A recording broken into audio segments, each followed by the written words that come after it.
قبر پہ بیٹھ کے قرآن پڑھنا جائز ہے؟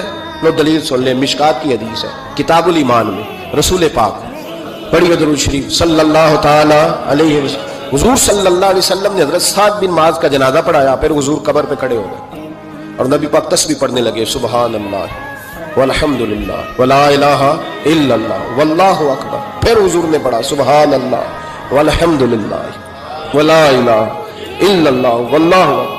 حضرت انس بن مالک کہتے ہیں حضور کے چہرے کا اچانک رنگ بدلا، آنکھوں میں آنسو آئے، حضور نے زور سے پڑھنا شروع کر دیا سبحان اللہ والحمدللہ ولا الہ الا اللہ واللہ اکبر۔ کہتے ہیں حضور نے زور سے پڑھا، آہستہ آہستہ محبوب کے چہرے پہ خوشی آنے لگ گئی۔ جب حضور فارغ ہو گئے، دعا مانگی، نکلنے لگے تو عرض کی یا رسول اللہ یہ کیا تھا؟ حضور فرمانے لگے تمہارے بھائی کی قبر تنگ ہو گئی، میں نے تسبیح پڑھی ہے تو اللہ نے اس کی قبر کو کشادہ کر دیا ہے، اللہ نے اس کی قبر کو۔ تو پھر اس کا مطلب ہے قبروں پہ کھڑے ہو کے تلاوت کرنا، عبادت کرنا، ان کے لیے کوئی تسبیحات پڑھنا، یہ نبی پاک کی سنت ہے۔